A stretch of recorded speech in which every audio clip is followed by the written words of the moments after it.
Welcome to Seat Time, everybody, the off-road show that brings you all the results, news, and online shenanigans that make being online a good time. We'd like to say thank you to Fly Racing for their support of Seat Time. Please go check them out at flyracing.com. Anywhere between 20 and 50 that tune in to Seat Time Live. So welcome everybody to episode 199. Matt Cratch is asking questions because he doesn't know when to shut up. Such a ginger. Look at this guy. We're lucky to have Mr. Matt Cratch on the couch this fine Tuesday evening. Again, I'm your host, Mr. Brian Pierce. This is Matt Crouch, and we're going to be talking about dirt bikes. We're doing some beer drinking and some bench racing and seeing what goes on. So, of course, Seat Time, the online show for the off-road enthusiasts. We are brought to you by the fine folks over at Fly Racing. Learn more about them, please, at flyracing.com. Go to your local dealer and say, hey, I would like to pay attention to your Fly Racing wall and see what's going on. Woo! I sound weird. That's interesting to hear yourself like that. Echoed across the room. And then, of course, Kenda Tire USA at kendatire.com. Even better, you can still ask for Kenda Tire at your local dealer. The best thing, you're doing any kind of off-road, you want to go make sure pay attention to what they do have to offer in the off-road department, specifically with the Equilibrium and their super stickies. It was great as I still had the super sticky on from the TKO, right? And went and rode this past weekend at Toro and did kicked ass. Not other people's ass, in the fact that I had traction because those super sticky tires. Yeah. I mean, when you have an old tire that's kind of beat up a little bit, but you don't want to feel like changing it, they still have traction everywhere. Yeah. So that was epic. I didn't really have to change anything. I just kind of rocked with it and rode it out and worked great. Yeah. Yeah. Everything I've heard about them, I know Mike, the Kenda guy, and he says that everybody that he knows, loves them. And from what what you said, that's about the same thing I hear is everybody really likes them. So there it is. Everybody really likes them. Marketing department, call this guy. Of course, and then SRT Off-Road at srtoffroad.com. It's fantastic. It's easy. You should still be able to get that at your local dealer. We say that because obviously the best way to support this sport is to support your local dealer. There are quite a few online retailers where you can get yourself quite a few fantastic deals, but to make sure that this sport stays alive, make sure that your local area has a livelihood, and that's going to be going down at your local dealer, so make sure you go there and check it out. So for Seat Time, of course, you can find us at seattime.so. That is the website. We're on Stitcher or on iTunes. If my face and Matt's together when we gel are just not pretty enough for you or we're annoying, you can just tune in to the audio-only version there on Stitcher and or iTunes. Of course, you can then subscribe to us on YouTube. That's another easy way. We do have much more fun videos, which we'll get to talking about because I've got my Toro one that we just posted, which was really fun. We do have a chat room, too, tlk.io/seattime if you wanted to tune in. 2 weeks is going to be our 200th episode. This is episode 199. We've gotten a couple good ideas on what we should do. We actually had somebody that watched our cold weather riding tip for the trail video and thought that we should talk about some of the warm weather riding gear that we do because they're like, hey, you're in Texas. What kind of specific stuff do you do for your really hot as balls, let's say it, riding? And there's some stuff that we do. Yeah. It's called baby powder and ride at 8 a.m. and be off the bike by 11. Yeah, that's... And Fly Racing Kinetic Vintage Gear! Ow! That's it right there. Yeah, make that kind of happen. That's how you want to do it. So, what have you been up to, Mr. Matt Crouch? Man, just a little riding. Injury or something? Is that what you're saying? Yeah, I hurt my foot a couple of weeks ago and was trying to get ready for the first Sprint Enduro in South Carolina. Yep. Kind of bummed I didn't get to go to that. Haven't really ridden in a couple of weeks, and then I decided this past weekend to go to a local LACC race in eastern-ish Louisiana. Near what city? Did it end in a row? Boudreaux? Close, yes. It was like an hour south of Monroe, Louisiana. So you nailed that one on the head. But sure, yeah. Place was super fun though. The trails there were really good. It ended up getting really rough. The ground was really moist. Crew puts on a great race though. I've gone to a couple before and did you do a lot of did you do many of the LACCs before Lucas Como sold it to the gentlemen that own it now? No, I've only done I did one last year, which was really good. And then I did a couple when Lucas owned it, Mm-hmm. and Lucas did a great job too. Right. The new guy, same way. You know, it's a small operation. There's only like 5 or 6 guys that like actually Really run it. There's not like a huge club, so for what they do, it's a great deal. You know, it's fun. They don't really have a practice deal, kind of like, you know, all the Texas races. We got practice everywhere, which is kind of, I mean, it's good and bad, but they do a shortened, condensed version of practice there where it's like you get 30 minutes and you get to ride like half of the track. Right. And then the rest of it you can walk if you want. But so for the first lap of the race, you know, you're like, oh man, I realize this part of the trail. And then you get to parts that are like virgin and you've never ridden it, and you're literally the first tire tracks on it. So it was a good time. I like that. Good time. I really, I mean, it's, you say good and bad. Like, you know, when I came to Texas and there was practice on a Saturday, I was like, what is this practice that everybody's talking about? I had no idea. You know, it was back in like 2006, 2007. And, or when I got a bike back in Texas anyway. And then, so it's, now that I'm kind of adjusted to that, like, I like the fact that if I don't want to race, but I want to go ride, you know, kind of an organized, even though it's not, some form of organized trail ride group thing, you know, I can go to a TCCR, I can go to a Toro, I can go to a Torx and all that, and I can get that Saturday practice. Yeah. But it's play riding. Yeah. You know, I can just go see my buddies that are going to be racing and all that kinds of stuff. But at the same time, I really do feel that it wears the track out too much, and it gives way too many people a chance to really memorize the track. Yeah. And I, you know, even if it was a 4 or 5 mile track, I still feel that that's detrimental. Yeah. To the racing that can happen in kind of the unknown circumstances. Yeah. And there's, you know, just like all the people that thought J-Day was a bad idea. It's a great idea. Look how great it is. Yeah. And so, you know what I mean? It's the same people that's like, why would you have practice in an off-road race? It's everybody's different take on kind of different series and things like that. But the only thing I can say that I think is still a detriment to Texas is that they haven't changed in 30 years. There's so many things that are still kind of like, you know, the old boys club and, you know, the way that the races are run and some of the number systems and things like that. It's just kind of like, you scratch your head. I mean, I actually have a scratch, so I'm scratching my head. But at the same time, I would actually scratch my head at some of the decisions that are made. It's funny you say that, though, because I don't get on the forums much. I don't even have a forum name or anything, you know, like for the Matt Crouch Texas Off-Road Network or whatever that is.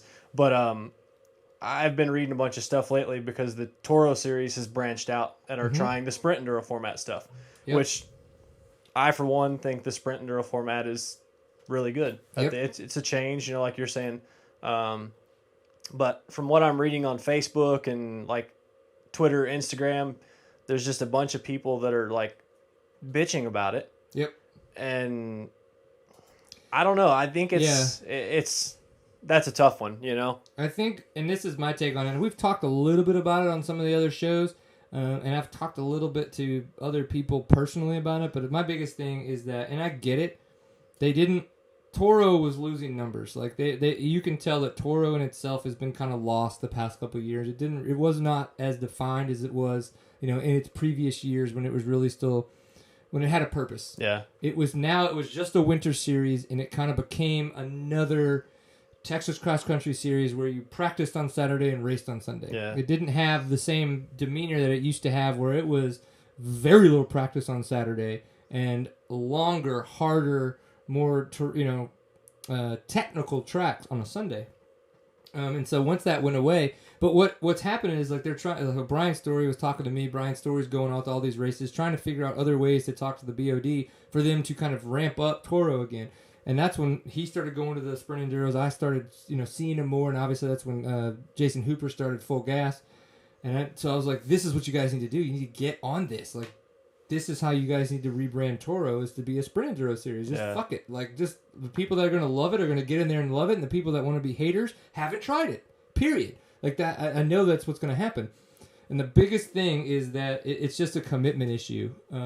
It's because of the fact that if you look at Toro, and it's a non-profit organization where nobody gets paid except for the BOD, I think. I don't know if the BOD does or not, but typically within any organizations, BODs get paid, and that's why there's a BOD, and they're not just employees. Yeah. And so within that, you can only work people so long for so hard with only, like a free membership and free racing and all that kinds of stuff that comes to that. So if they were to reorganize a little bit to where they could pay people to actually be employees under Toro at an event and then fully commit to a series. I think a big problem with this year was the fact that they tried to bounce back and forth. Yeah. With that, and the problem was that nobody could get in the flow. You had somebody making decisions about a sprint enduro, but then they were making all the wrong decisions. Well, then the problem was it was a whole nother month or 2 months until they ran another race. And so then they really didn't get a chance to practice or fix all those problems. They probably all happened all over again because in between there was a cross-country race. So then they didn't even think about sprint enduros. Yeah. But that is unfortunately all an organizational thing. And I get it. Everybody that runs Toro right now is people that have real jobs and that have to do this on the side. And it's tough as shit to make those kind of decisions when it's not your job. Yeah. I just thought it was weird how, I rode the first Toro of the year at Story's place, where they tried the Sprint Enduro deal out. And I know the Ruck to Shells pretty well, and, I know how hard everybody works putting the Toro Series together in general. Sprint Enduro or not. Just a regular race weekend. They work their butt off. And, man, I thought for the first race of the year to do the Sprint Enduro deal, I know they don't have their scoring system set up to do, Hooper's deal is where when you come in from a test, it's in the computer. Yep. Toro's deal was a little bit different because they don't have the computer skills to score it that way. The right software. Yeah, they don't have the right software. But for what they did and how they ran it, I mean, I don't understand how you could bitch about anything. It was about as perfect as it could have been. It's so tough. And I think this weekend, and granted, I unfortunately have not had a chance to ride my dirt bike, and I'm so thankful that everybody reminded me, dude, there's a Sprint Enduro in Kalispberg. There's an hour from your house. You need to be there. You're right. I do need to be there. And so we made it happen, and we were out there, and we had a fantastic time doing it. And honestly, I got in from the first and second tests, right? Because we had two tests, the test A and test B. We ran them 4 times. Yeah. So we had 8 altogether. And the first 2, sure, I felt and this was if I were to examine the shit out of it, right? If I were to analyze the crap out of it, yeah, okay, I might have been sitting around for 5 more minutes than I wanted to. But what did that really give me? That gave me a chance for 5 minutes to sit around and talk to my buddies about the test, So it's that's the kind of shit that I think people need to get, back up off a little bit, is the fact that we're having so much fun. Uh-oh. The bottom line. Okay, so the board of directors does not get paid. We have gotten the official text from one of the board of directors members. That was from Tyler Ruckdashell himself. Yeah, there it is. So now we know. But it's interesting. And I do commend them for trying, and I want to see more. And if I was pulling any kind of triggers, I'd go full Sprint Enduro next year, and you got now a full 11, 10, 9 months, whatever you want to make it, to get the right software, get the right equipment, get the right people that are excited about it to be in there, and and make it happen. And the people like you and I that have had a lot of fun at these Sprint Enduro formats will be there at the first round. And we're going to be trying to bring... I tried to, get all kinds of people out, but they wanted to go play ride. And I was like, I'm just telling you, you're going to have a lot of fun, because you're going to be, it's play riding with everybody, not just your 4 or 5 friends. Yeah. So, I agree. I think it's a great idea, and I think that the more I think it was put together at the last minute this year, and which that was, them just trying to figure out a way to make the series better, like you were saying, and kind of refresh everybody. But, they've got 10 months now, like you say, to sit down and think about it and, put a full schedule together. And instead of splitting the schedule up, just do a Sprint Enduro series and, call it what it is, and I think it could lead to good things. It could be a lot of fun. It'd be great for the winter too, because then that way it's totally different. You know what I mean? Yeah. It's something completely different, and get more people amped up. The people that want to do cross country racing, they can come. They can still have fun and all that kinds of stuff. But, and if you want to get really crazy and say, you know what, screw practice, you do Sprint Enduro on Saturday and a cross country on Sunday, and then everybody who wants to ride gets whatever kind of riding in they want. It's true. There's always that. So Let us get Jared Bolton called into the show, and while I go about some of the more recent dirt buzz that has been going on in the world, of course, brought to you by dirtbuzz.com. So this past weekend, we had round 3 of Works. South Point Casino, we got Blaine Thompson with the win, Justin Seeds in second, and Robbie Bell in third. This was an interesting one. We were kind of finding some of the information online where it was actually at a casino in Nevada. They brought in tons of dirt and made a wicked cool track there at one of the casinos and just had a wicked cool time. I mean, it looked awesome. The pictures jumping through the stuff and things. Looked like an indoor sand whoop track is all it looked like. Yeah, but still looked really cool. It looked way different from an endurocross that we've ridden in Las Vegas, which any riding in Las Vegas winds up at the bar, so it's good and bad. Yeah. We did have the Super Enduro in Brazil. Cody Webb, overall of the event, they do have the 3 premier races. Cody Webb did get the win there. Johnny Walker second, and Colton Haker in third. Cody Webb doing a little bit better than Walker, only edging out 1 point from Walker's lead, so he's 9 behind now. We did have score this past weekend, the San Felipe 250 with Ox Motorsports Colton Udall's team coming in first, Francisco Arrondo in second, and Kevin Murphy with SRT with Corey Grufunder, and those guys coming in third. We did have about this event, IXCR. Yeah, it's a local Indiana. It's kind of like TCCRA, but the Indiana version of TCCRA. Okay. Good series. The place was at Badlands, is what they call it. It's in Attica. Fun place. It's actually kind of sandy and whooped out. It's a fun place though. I like it. So we sought to see Ricky Russell get the win. That's great confidence for him coming into this weekend with the Suzuki that he's going to be riding. That new team, that Obermeyer Yamaha, Obermeyer Suzuki team. It used to be Yamaha. Yeah, right? yeah. And can you hear what Jared Bolton is listening to? What a jerk.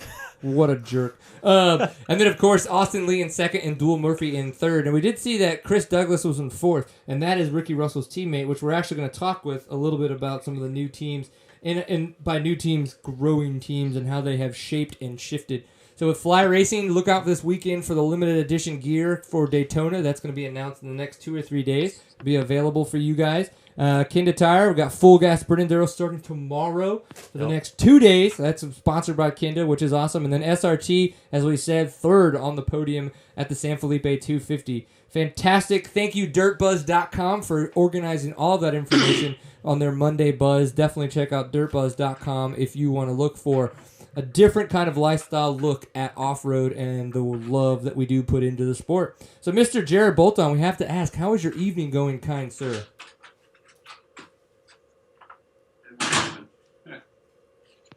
You can't even hear me, can you? I don't think I'm getting any audio here. Let's see. Let me try it. You can do it. All that information on their Monday Buzz. Definitely check out dirtbuzz.com if you want to look for a different kind of lifestyle look at off-road.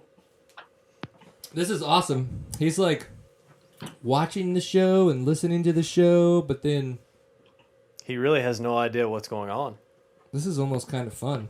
Let's dissect Mr. Bolton. So let's see. Redhead, Ginger. I feel like no audio. Is that something? He has no audio. Do you feel that this is a thing for you that when you look at a computer you go, I don't have a clue what's going on? Yeah. Hey, type in their preferences. He looks lost. Audio. He looks. This is kind of fun. He looks extremely lost. He's like, oh my god. He's like, I've got great Wi-Fi, but I can't hear shit. Uh-oh, we're about to see it. He's about to get pissed. Ah! Here it comes, folks. Here it comes. Shit's about to get thrown. If this fixes it, I'm going to be so mad. Can you hear me now? Can you hear me now? I know, but it's still fun to talk about. I have no idea what you're saying. Yeah, look, it's just like... We can hear him a lot. What happened to audio? I don't know. You'd think that all these racer production guys. Yeah, I know. Come nice, on, he's part of Racer Productions. You think he can figure this out? Can you hear me? No audio still? No. Look how upset he is. Gingers get really He's so upset. Real easy too. Anything? Yeah. I take it those guys can hear me though. Oh yeah. Yeah. That's cool. Can't hear a word you're saying. Oh my god, this is so hilarious. Go to your preferences.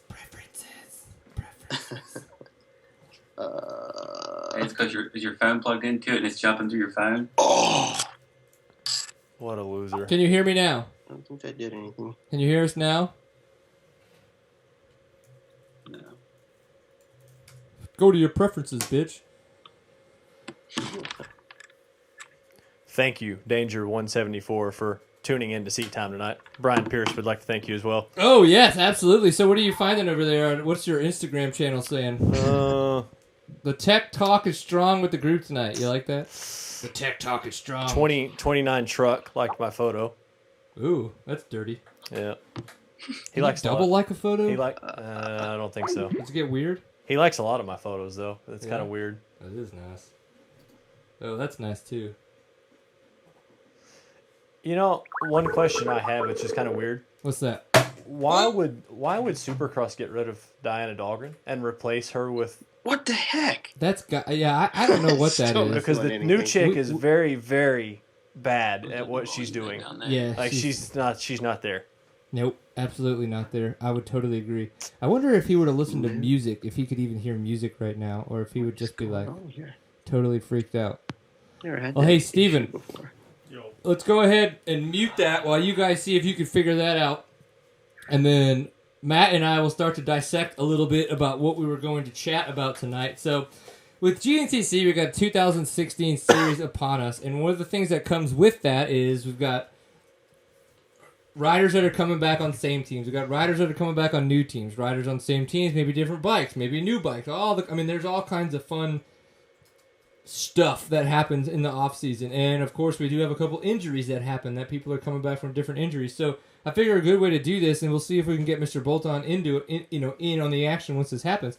But it's like, let's go through some of the top 10 kind of XC1 guys from last year and kind of talk about where we know they're at, all that kinds of stuff, and then kind of just dissect it a little bit. Now Kailub Russell, 3-time XC1 champion on a 350. Yep. He even won one time on a 150. The guy can rail. He was kicking ass at the ISDE, kicked ass last year getting the National Enduro title, getting the GNCC XC1 title, and then en route to really win at the ISDE as well before he wound up having his bad wreck and getting his knee all jacked up. Had to go get an ACL replacement done on his knee. So that's the big question: is how has he recovered from that? Man, that's a tough one. I just don't know. It's like, all I can hear is Bolton's mouth. So, that's, I had the same deal. I tore ACL a couple of years ago, and it took me, he came back quick. Like, he's only been out of surgery, 3 or 4 months? Yeah. I mean, he's quick. Like, I couldn't do anything. Like, I didn't start riding until like 6 months. And even when I did start riding, I was so, like, everything was just right, like very slow. hesitant. Yes, yeah. Like, and I've seen videos of him riding, and he looks good. Yeah, he looks great, which I would have come to expect that. But I think fatigue is going to come into play. Personally, I think that's going to be his biggest deal: is can he get himself in good enough shape to go the 3 hours? But I think the riding, I think he'll be there. Right. But yeah.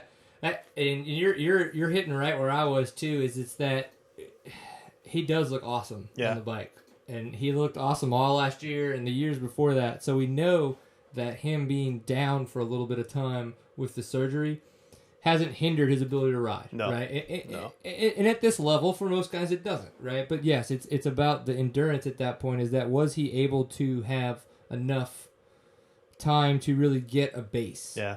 To be able to go for 3 hours. Because I've only done one GNCC, and it was 2 hours, and it was horrible. Yeah. I can only imagine, Yeah. At my level, trying to do 3 hours, which would suck in itself. I mean, at that point, it literally is just finishing for me, right? There's no racing. It's just riding for 3 hours. So for them to be at that 100%, that whole time, that's where it's going to be. Yeah, no, it's intense, man. Like, I've done multiple GNCCs over the last 5-6 years, and it's like you're saying, the 2 hour mark is good, but then that last hour it kicks in, and what it really hits you is like you come around and they give you the 2 lap board, and you're like, seriously, like I'm done already. Like the last thing I'll do is ride 2 more laps, but it's crazy, man, because like you get done after 3 hours sometimes, and like you just don't, like, you get so sick. I mean, you just collapse. Like you're so tired. It's bad. So I think that's going to be a tough one for him. I mean, I think he's going to be in good shape. I have no doubt about that, because I'm sure he's working his butt off. But yeah, that's going to be a tough one. I think by mid-season he'll be back to full swing, but I would say the first couple of rounds he needs to probably take it easy and see where he's at. Don't push it too hard. The biggest thing is, I remember, I think we did like a GNCC ramp-up show before the second, before he won his second one. So he won his third, so before 2014. Yeah. In between 2013 and 14. And he heard on the show that I told him that he couldn't do it. Right? And he said that he's like, it's that makes me do it. He's like, not only do I want it, but it's the people that doubt me that make me want to do it even more. And that's why I'm like, well, I'm not going to say he can't do it, because I've learned honestly, I've learned that lesson. Yeah. Like, and he's done the XC1 3 times in a row. That's super impressive. I honestly think the only thing at this point that can hold him back is his overall health. Yeah. Guess what? I don't doubt he can do it at all. I mean, the dude is unreal on a motorcycle, so it's just one of those things, man. He's gonna have to get out there, and he'll know, after the first 2 hours whether he's got it in the tank or not.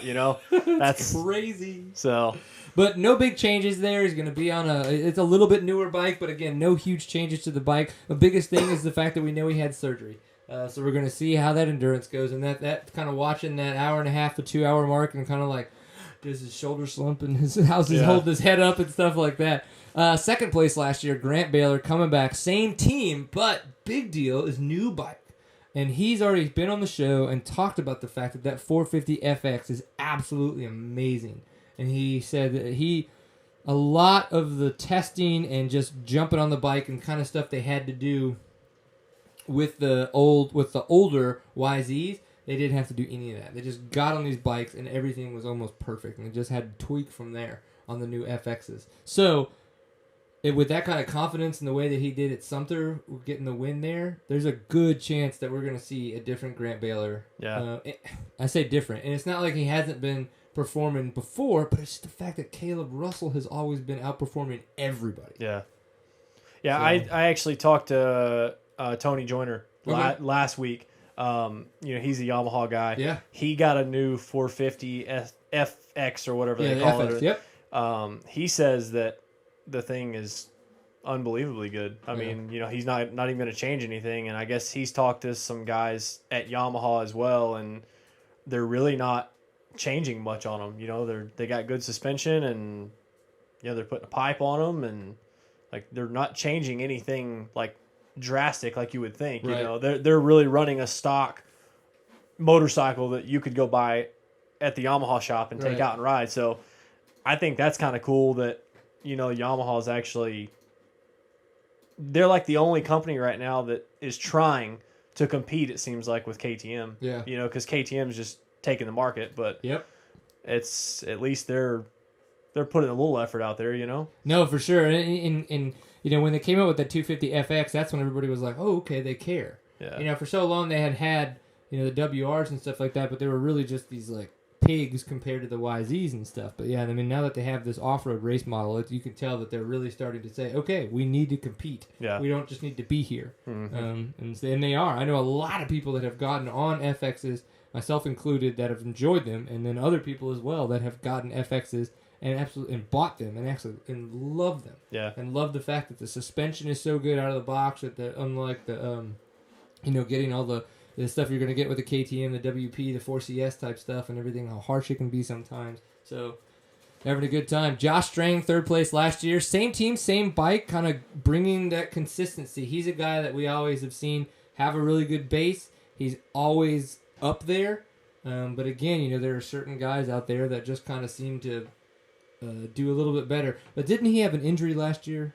He did. I forgot what he did. There was 1 or 2 races that he missed because of an injury. And then he came back and he rode a couple of the national enduros to try and get back going before some of the GNCCs or something, because it was during the middle of the summer that he did that, because he rode Pennsylvania Enduro or something.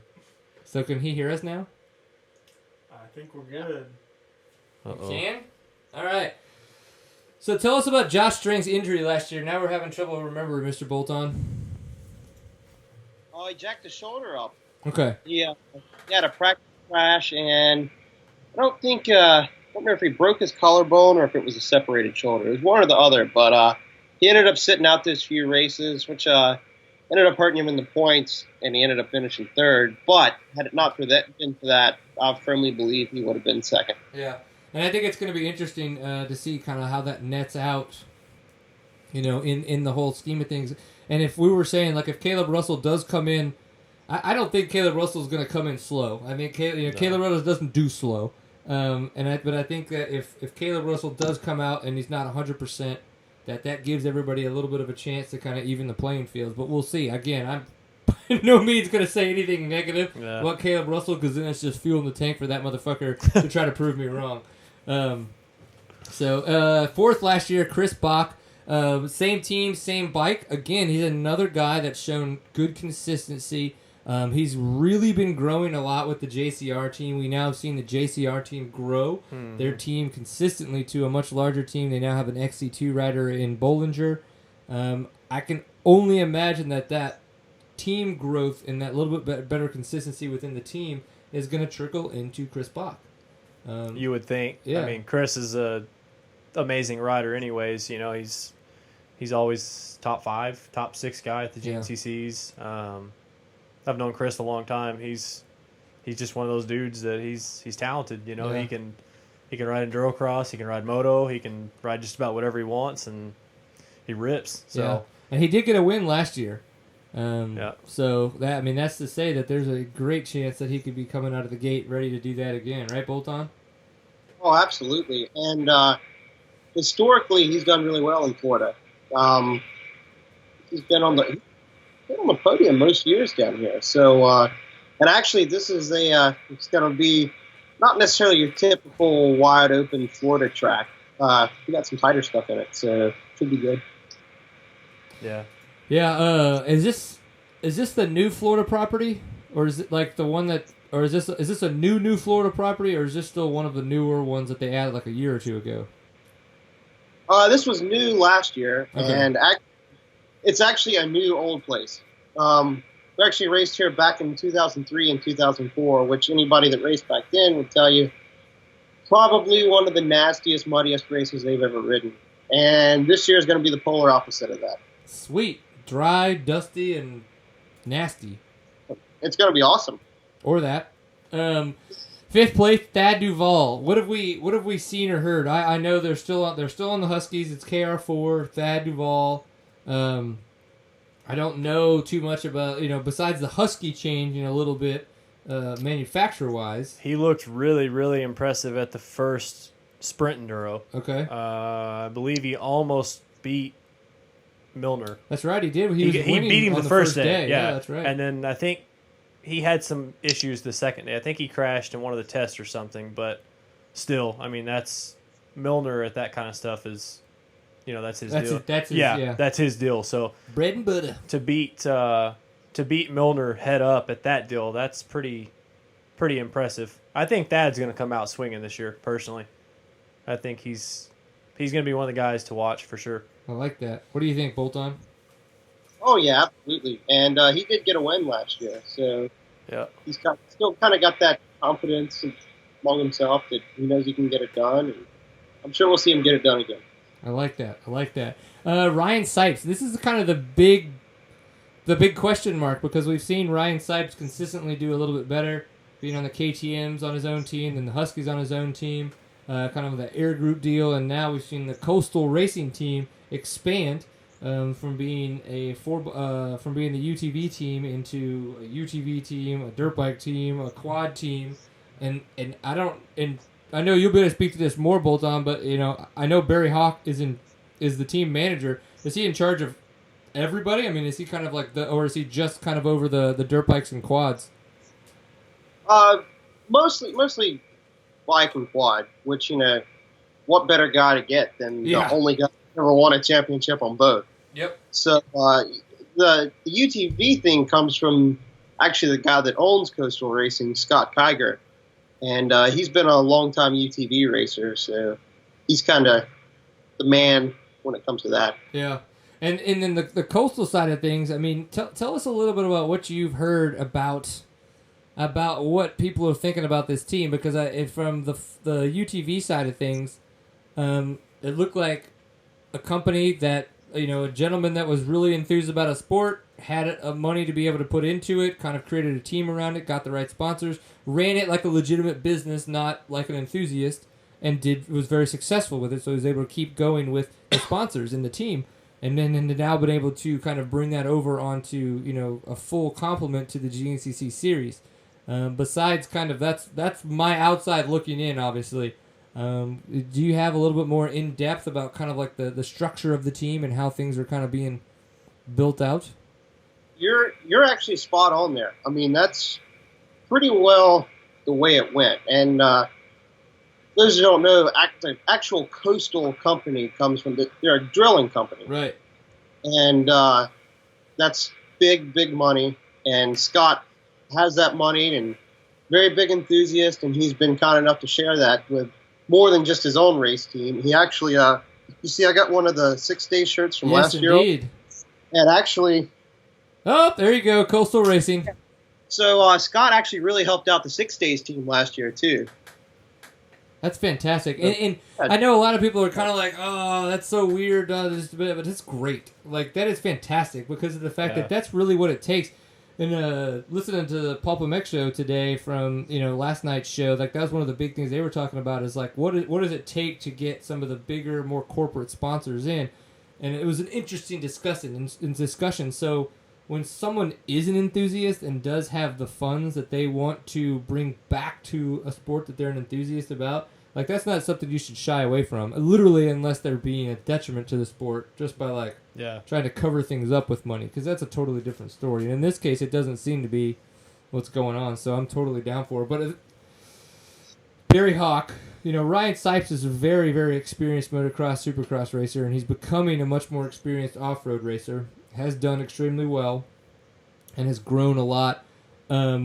Do you know how much he's worked with Barry Hawk to maybe kind of try to hone in on those off-road skills even more in the off-season?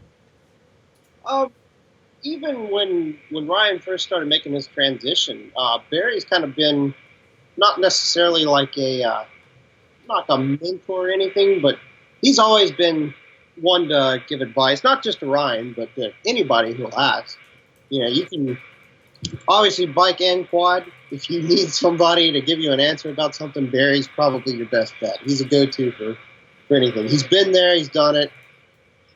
I still ask him stuff, not just racing-wise, but even track stuff. I may think, hey, not sure about this. Let's see what Barry thinks. Right. Barry, so what's going on? With him stepping out of the picture on our side, I've still thought some stuff. Well, how would Barry do this? So, but yeah, I mean, he's been a real big help, not just for Ryan, but for everybody. And I know from what I've seen, text and Snapchat and other places, he's been helping out Ryan a lot more here recently too. Nice. Well, that is for Steven over there. We got you a beer, buddy. We're going to open up another one over here. And so it's going to be interesting to see. I think Ryan Sipes knows what he wants. He knows how he's going to be doing it. And he's probably excited to not have to deal with all the managerial kind of stuff that comes along with owning his own team and running his own team with the sponsors and all that kinds of stuff. And can focus a little bit more on the riding. I mean, look how well Chad Reed's done just in 8 months of closing down his team and then, racing some Supercross under the Yamaha banner. So, done pretty well. Yeah. Jordan Ashburn. Now that is an interesting story. Last year he was actually a late sign to the AmPro team, so there may have been some back and forth on kind of like where he was going to be and where he was going to wind up with that team. But then this year, he's on a KTM. He's kind of like, much more the privateer route. I think it's just a local shop that's kind of helping him out. So that's going to be interesting. Yeah, he's always good. Jordan's one of those dudes that Bolton probably knows, better than anybody because he sees him ride all the time. But the dude's talented. He's one of those dudes that lives out in the woods, and he gets on his bike and he goes and rides, right. And that's like what he does. So I think the racing thing is probably a little different for him as compared to other people, right. The way they look at it. But I think he's going to be one of those guys that he's going to go out this year and he's going to do good, and on a non-factory effort, whatever you want to call it, and people are going to throw a big deal about it, but he's a talented guy, that just because he doesn't have a factory ride really means nothing, Yep. So I think he's going to be one of the dudes that, especially when you get to like Snowshoe and Pennsylvania and like some of the gnarlier rounds, more technical contracts. He's got like talent to win at those places, because he's a good rider. So I don't know. What's your opinion on that? Oh, I agree with you 100%. Jordan has a ton of natural talent. I mean, it's unreal. And just like you said, anytime if it gets wet, if it's rocky, that's the guy you want to keep an eye on. Yeah. And I've kind of had a saying, and it's kind of a funny one. It's Jordan likes the mud. And that's just the truth. He didn't at the TKO in 2014 when he couldn't get up that hill because he had the wrong tire on. That was true. I saw that firsthand. Was standing there. Yeah, that was a pissed off little blonde boy. So we got a couple more to chat about. It'll be Stuart Baylor Jr. and Andrew DeLong. We know Andrew DeLong is also injured last year and had some issues. Stuart Baylor Jr. unfortunately lately always seems to be injured or be healing from something. We know that his team was didn't have it last year. The team he put together last year, he didn't have for this year, and so now he's with the SRT team, which is awesome for SRT to have Stuart Baylor on his team. And they do have a couple other GNCC racers on the East Coast, but Stuart's a guy that's. It seems like he's probably going to be a top 4 or 5 guy, and every now and again have a little bit more of a standout and get there on the podium. Yeah. I just don't know if he has the speed that he used to, but mainly because of the consistency.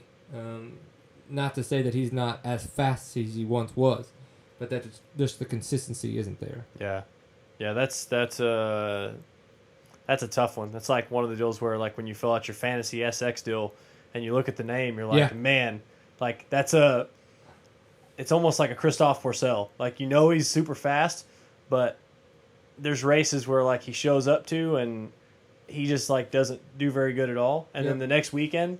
He'll show up to a national enduro and he'll freaking smoke everybody. Yeah. And it's like he did that last year at the Sprint Enduro in Indiana where me and Drew went to, Yeah. Me and Drew beat him both days by a pretty fair amount of time, and I was like, I even told Drew, I looked at the results after both days and I was like, man, that's odd, because he's fast. Yeah. And then the next weekend at the national enduro, he freaking smokes everybody, and wins the overall, and it's just like, how do you go from that far back to that far beating everybody? That's a weird deal. I don't know. Yeah, it's an interesting ebb and flow as it kind of goes and it goes. Now, in 10th place last year was Takesha Koiketa. I probably said that wrong, but he's moved back home, so we're not going to be seeing him this year. A couple riders to talk about: Ricky Russell, Daniel Milner, Jason Thomas, and Charlie Mullins. Charlie Mullins is back. He's on a bike. He's riding. He's having a good time, and we know he's excited to be there. I think he's in that same boat as Kailub Russell. Like, we know he's got the speed. We know he's got the talent, and its biggest thing is health, consistency, and endurance. Is where that's at right now because he hasn't raced, even though he's done the full gas stuff and did really well at it. Yeah. It's that. In this, what we talked about, that 3-hour mark, that's where it, like, holy shit, that'll wear out on you. Yeah, that's he's another one that I don't know. That's he's going to be fast, but there's just no telling. Florida's always different too, man. It's like I don't know. Bolton can tell you Florida's always crazy compared to the rest of the series. So it's hot and there's sand whoops and you get real tired. It's a pretty good. Yeah. Explanation. Oh, and if you've never ridden over palmettos, like palmetto routes suck. Yeah. But unless you like them, then they're like really, really fun. Yeah.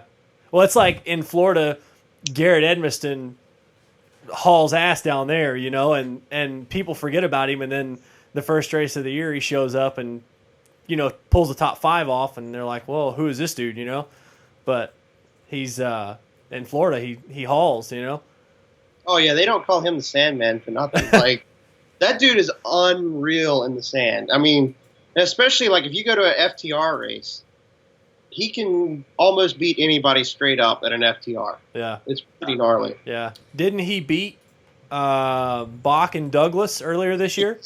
Yeah, a couple months ago, last month, whatever that was. Yeah, he just straight up beat him. Yeah, that's what I thought. And we had Jerry Robin get mentioned in the chat room. Yeah, that was a good point. It's like you even brought that up earlier. Is that we were talking about that in different names. So he did fantastic at that full gas sprint enduro. And he did really good at Loretta Lynn's when he was still kind of only, I guess, doing motocross. Now he's kind of doing a little bit of everything. But yeah, that was another. I don't know. When I looked at the results from the first sprint enduro, the two things that really stood out to me were. Number one, Ryan Sipes didn't do near as good as I figured he would do, which I thought was all. I thought because he had a sensational end to last year. Right. He was winning races and he was in the top 3 at every race. And then the first sprint enduro, he was 6th or something, 5th, 6th, somewhere. He wasn't right where I thought he would be. Yeah. And then you have Jerry Robin, which is Loretta's motocrosser turned off-road guy this year apparently, and he comes out and lays it down, and I think he was like 4th or 5th overall. So I think Robin's going to have a tough time with the GNCCs are a completely different animal than the sprint enduro. Right. Florida will be kind of similar, but when they get back to like the Carolinas and like the hills and the roughness and especially West Virginia, like the roughness of those tracks and stuff, I think he's really going to have to dig deep, because that's something totally different. Yeah, that's opposite of Loretta Lynn motocross. That's a lot of ass kicking. Yeah. Yeah, unfortunately, Lucky Guy 19 in the chat room said that he broke some ribs this week. So he's missing the first round in Florida. Well, that sucks because I would think Florida would be. That would have been his cup of tea. Yeah, I would say Florida was his shot at doing real well. Oh well, there went that. Yeah. So before we unfortunately we gotta kind of start to figure out a way to get Jimmy Lewis on because Jimmy Lewis is following you up, Bolton. I hope you know that. So that's weird that but he's cooler than you. Yeah, he is. Like, he's got 6 days medals. I don't. So you just have a 6 days T-shirt. I got a 6 days shirt, and I've got a 6 days rip-off helmet. I call it a rip-off, but it just kind of like, it looks like the skunk stripes, but not really. Right. Well, I'll give it to you. Yeah. I'm okay with it. I don't even have a knockoff skunk helmet, so. So what do you think? We got the Coastal Racel team, Obermeyer Suzuki. Honda has stepped up their program, so you can kind of say that they've got a newer program coming into the year. How do you kind of expect to see them doing this year coming into the GNCC for 2016? All these teams. This is shaping up. This is really shaping up to be one of the most stacked years we've ever seen. I mean, you've got not just everybody you mentioned, but you never know when somebody can come in and do something. That's the thing about GNCC is you can have a virtual unknown come in, and all of a sudden they're up there with everybody else. And it doesn't necessarily happen as much as it used to. But if I think back to like think it was 2004 on the quad side. Grand Buddy Racing Kentucky. And this was back when, like, Bill Balance was, like, God on the quad side. And a guy named Jeff Skos won. He's a guy from Kentucky, and actually, he came out and rode sweet whenever we had the Mammoth in Kentucky a few years ago. So, I mean, that's the thing about GNCC. Anything like that can happen. But, obviously, you've got your favorites. You got Kailub. You've got both Baylors, really. You've got Bach. You've got Bad. It's hard to say. We still yet to see an XC2 guy win it overall. The likelihood of that is still, don't really see that necessarily happening, but it's not impossible. We've seen guys get close. Jesse Robinson got close at Snowshoe 1 year. Stu Baylor was close quite a few times. Yeah. You know, Yeah, Stu Baylor and Grant Baylor both were close to doing that, weren't they? Both of them. Yeah, and actually, with this year's XC2 class, it's really, we were actually talking about at dinner a little earlier, like, it's hard to pick a clear favorite in XC2. You got Bollinger, who's on the Honda team, as you mentioned. That's a step up in support for him, with some, with a little bit better bike and some more direction for him. He could really, really be a heck of a challenge. And then actually Nick Davis with a switch to the Ampro team. Not only does he have, well, he's also got a lot of good direction with Randy Hawkins. Yeah. Man, yeah, that's true. I didn't even think about the Nick Davis I completely thing. Yeah. forgot about him. Yeah, it's kind of tough, the amount of time we've got and kind of like trying to cover so many things, it's tough to dive into everything. But that's true. We didn't really get a chance to talk too much about a lot of the XC2 class and what's going to be going on there. And I like the fact of what Bolton was pointing out, that we haven't seen an XC2 guy like really win the legitimate timed overall. But we'll see. I think Grant Baylor was, if anybody was going to do it, it was going to be him. Yeah. And it hadn't happened. Yeah. So. The XC1 guys are too fast right now. With guys like Charlie and Kailub winning, it's like nobody's catching them. Yeah, we're starting to see a resurgence, a little bit of a regrowth. I mean, the fact that we've got not just, with KR4 being able to grow as much as they have in the years that they've been going on, with Coastal being able to come in with the team that they have, been able to like bring on riders like Sipes under their banner. I mean, I think we're starting to see a little bit more money back in kind of like the off-road side of the sport. Yeah. And I think that's awesome. I mean, it makes for better racing and much more competitive racing, because there's people that are on that can be much more on the same level playing field when it comes to bikes and racings and training and all that kinds of fun stuff. So then we can let the skills kind of work themselves out and not the equipment. Yeah. Be the detriment factor to some of the racers. Yeah. Or detrimental factor to some of the racers. So. My real question is, how is Leonard Allman looking for Florida? I mean, is he in shape, or what's the deal there? He's had a few too many Bud Heavies and sort of packed on some. But that's race fuel for him. Yeah. He's loading up on those carbs is what it is. And I've always heard Leonard has this saying like, you can train all winter, all you want, but if you go out and break your leg in the first turn, where's your training now? Like, what's the point? So, Leonard, he'll kick back, break him about 15 or 20 Bud Heavies, throw in a skull, call it a day. He might go ride a couple of times a week, but, usually just, ride over some logs, do some donuts, that kind of stuff. Yeah. Work on grooming his mullet. And usually, I think last time I talked to him, he was working on cutting off a new pair of jorts. So. Yeah, it's those kind of guys like that you got to watch out for. They just come out of the woodwork and find and become friends with, and then just make sure you have your video camera going. This is true. It's like the one dude from Supercross, Dallas. Well, no. What's the one guy that lives in New York that comes and rides every year with the open face helmet? Ben Bowen. Yeah, Batman. dude freaking hauls, and like he shows up at Unadilla, like XC1, pulls whole shot, leads the first 2 laps, making it happen, living the life. Yeah. Actually, unfortunately, we're going to have to put a chin on his helmet now because it is actually a written AMA rule that you have to have a chin on your helmet. Oh, that's bull. Yeah. Kids are getting so. I don't know what the word is. It's just like. Did you just say that? How old are you? I'm not that old. You're not older than me, so it's okay. Well, I'm 27, but Yeah. I mean, And you just said kids these days. they're getting so. It's just like, what happened to the days when you just threw on a chest protector and and an open face helmet and just went out there and went for it. That was back in the good days. Leonard Allman. That's what I expect from him. So Except you're going to see him wear an open face helmet and a chest protector to the bar, not to the line of a race. yes, yeah, But that's still the expectation. yes, yes, exactly. The representation is there still. Yeah. It's all for the sponsors. It's just like everybody is represented very well here. Well, we gotta get to Jimmy Lewis. Unfortunately, we were gonna have him on, and we ran a little late just getting you going. We definitely want to talk more GNCC, so definitely pay attention to us, Bolton. We're gonna have you on.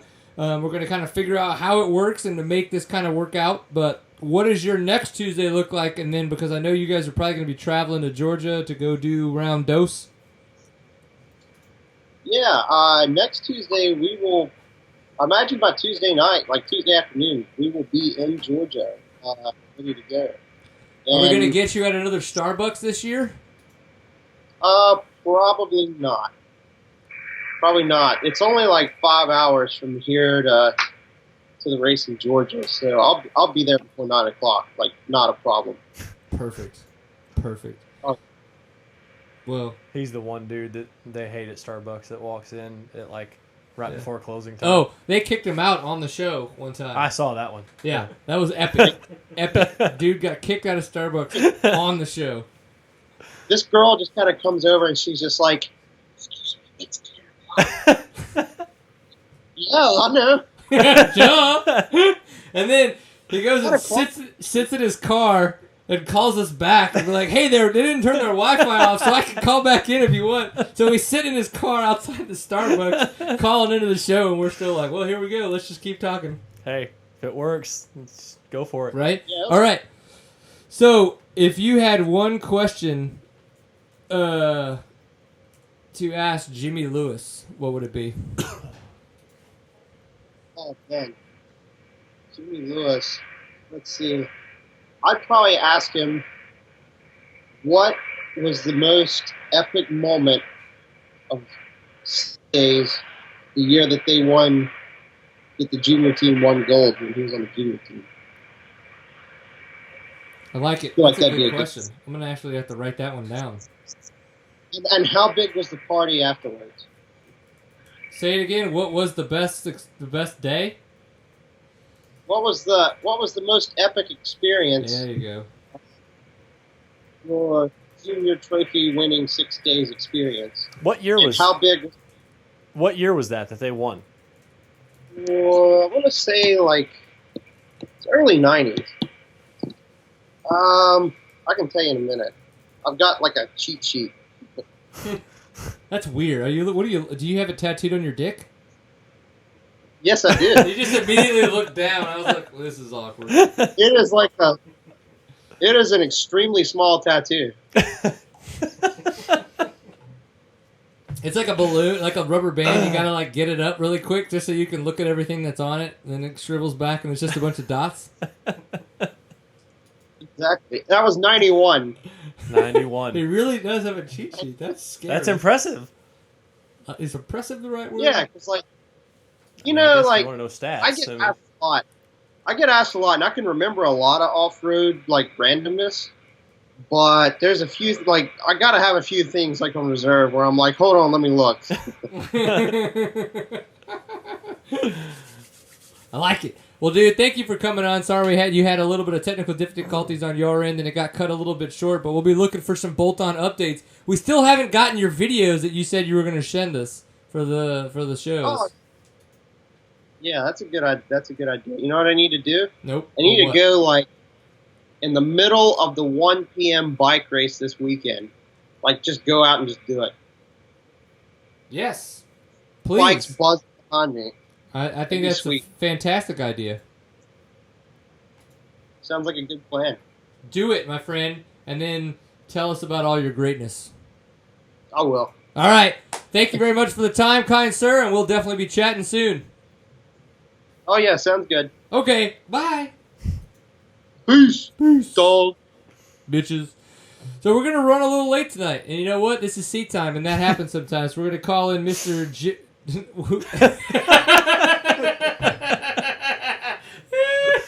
I was trying to not actually look over there. I couldn't help but see I it. was just like, ah! I like it. I'm glad that you did that. Yeah, so we're going to get Mr. Jimmy Lewis on and talk a little bit about what he's got going on the West Coast, doing all the King of the Motos stuff, not King of the Mountain. King of the Mountain. King of the Mountain. King of the Mountain. And all the other fun stuff, because this guy's into rally, this guy's into dirt bike tests, this guy's into all kinds of crazy shit. And obviously we get to find out about the after party for 91 6 days when the junior team 91 won. 6 days. Yeah, it's going to be pretty intense. Brian Story was probably riding 6 days still. Yeah, he may have been there. Probably. Dude, Mr. Jimmy Lewis, sorry it took us so long, but Bolton is one hell of a talker. Do we have audio on this one? Well, I think we do. I can hear you just fine. If you can't hear me, it's because of the fact that my voice is too high-pitched. Maybe it's us, Steven. Is it us? Any audio? Yeah, we can hear you.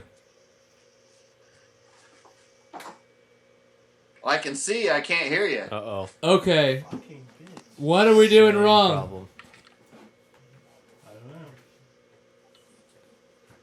Is it ours? Like Hear where? me. Oh, wait, that works. That work? Can you hear me now? Yeah. Yeah. Can you hear me now? I can hear you now. Sweet. All right, we're just going to go with it and see what happens. So, we have to come in and just ask about this because Bolton told us about it, and I was like, oh my gosh, this has to be epic. So, definitely, what's the most epic experience from 6 days when the junior team won? I think it was back in 91 that he said. And then part 2, what was the after party like? Let's see. You And remember? Do you remember? I've hit my head plenty of times, and so yeah, man, that was really stressful because you're young, racing in a foreign country, doing all this other, just trying to keep everything going, and it's not just you, it's not just your race. You have your whole team and your whole, all the U.S. off-road riders are cheering for you. I mean, not at the speed they do now with all the internets and stuff, but just there's a lot of pressure, and I just remember how tense I was, just not wanting to screw up, because at that point you don't care about your individual result, you're just doing it, for the team. So you're actually we knew we had at that point when one of I think it was the Czech riders broke his collarbone, and they were the ones that were kind of back and forth with us for the lead. And then we had a little bit of a cushion, and it was just don't blow it. And you're like, don't crash, don't break your bike, don't do anything. So it was kind of stressful, and I don't really remember all the day-to-day intricacies of it, but it was just kind of just getting your ass to the finish line. That was the goal on that one. I can understand that. Yeah. I think we've all been like that. I've been at a bar a couple of times and met a couple of chicks and felt like that was the goal. Just get your ass to the finish line. It's all about the team at that point, So you guys win now. Okay, and we'll just say it. 2012 Germany. I got a chance to go to ISDE. I've talked about the after party, and stories continue to come up, and I'm going to keep talking about them. But I know what that after party was like. We had a okay thing. We did fine, But that was my first and only ISDE. Had a fantastic after party. It was amazing, and it was great. I can only imagine though. In 91, when there was much less give a fucks that somebody had a camera, being able to catch some stupid act that you would have done in the corner of some area with people, that you guys had an interesting after party. I remember it wasn't bad. In fact, I still have the champagne bottle that we got at the awards ceremony that we carried to the after party, and I don't recall exactly how we got from one place to the other than we had all these little kind of Skoda rental cars, and I didn't drink much back then, and so it was it probably wasn't as maybe it was crazier because the little bit of champagne and a few beers I had, and those were a little bit stronger than beers we had over here. Again, you're in kind of Eastern Europe, back when Eastern Europe was Eastern Europe, Yeah. or just transitioning out of it. And it was pretty wild. I mean, it's a lot of the U.S. teams there, but all the teams kind of come to this just huge. I just remember it being, they figure out somehow in whatever town you're in, you figure out where the best bar is or the best club is, and you kind of end up there. It's different in Europe. I mean, that's one thing that drew me over to the racing there is they're enthusiastic about racing, but they're just as enthusiastic about the after party and kind of the celebration. It's something we miss kind of over here. Everybody here, you go to the award ceremony or the podium, and then they're gone. Yeah. So, I'm not going to lie. I really miss good after parties. Like, that's one of the things I truly enjoyed about racing mountain bikes so much is that you get, like, most of those events are sponsored, and they were for a long time by New Belgium, because Fat Tire was like it still is really the mountain biker's beer. And you go, and there's a guy with it's sponsored by New Belgium. He's got a keg. How I raced, hey, are you old enough? Yeah, here's my ID. All right, cool. Here's your beer. And you get those until you don't want to get them anymore or until the keg's gone. Yeah. And it's like, why is it that can't be a thing? You know what I mean? Like, I feel like I'm a responsible adult. I'm probably going to have 2 more than I should, which means I'm a responsible adult because that's what every responsible adult does. That's a good idea. And it's like, yeah, get a beer. Absolutely. Please do. And so I don't want why that's not a thing. Like, why? We all drink the beer. We get done and go have a water and beer. I don't know. It's weird. Is there a stigma? Do we have a stigma? I don't know. I just think it's like what I was saying earlier, kind of about the old thing and, the young kids, and you kind of started making fun of me. I think it's like, for some reason, everybody's got this, like, mentality in their head where, like, back when he was at 6 days, it was like old school and everybody was hardcore, and like nowadays it's gotten so lame and like tamed down that it's just like, I don't know. It's a completely, everybody's a winner. Basically. I don't think it's any more tame. I think guys are training a lot more and they're a lot more serious. And like I said, there's all the stuff that goes on with social media, and might be pictures of something that they didn't want, so they're a little more uptight about it. I don't think it was any different in any time. There's little differences, but just the overall stigma of it isn't. I don't think it's that much different. Well, that's good because he's more in it than we are, and that's okay. Yeah. So, when when you're focused on it, when you're racing and you're focused on it, that's what your job is, and you talk about how much training you do, and you can party a little bit maybe. And a lot of guys do, but they kind of have to do it in secret because it's like, hey, that's not part of my training program anymore. Yeah, back off, bro. This isn't on my Whole 30 diet. And speaking of that, like, that was interesting. That when I got to go to Vegas, I think you were there, 2013. You were there, we were there, and we didn't know we were both there. We went to the Alligator Bar afterwards, and you always heard about the Alligator Bar, blah, blah, blah. That is a legitimate, crazy, fucking good time. It's a party every year. Like, that's holy balls. Well, I think that's just rooted out of convenience. I mean, it's that bar is what, a quarter-mile walk at most from where the event's taking place. Yeah, and it's a quarter mile that everybody has to walk because they're either going to their car or going into the hotel. And so the way they go into the hotel is past the Alligator Bar, into the little thing where you then go to your room. So it's like, oh, wait, good times? Let's stop here for a little while. And you don't. You stay there for the whole night. It's a setup. And being a small race promoter at my King of the Mountain race that you know about, that King of the Mountain race I do. King of the Mountain.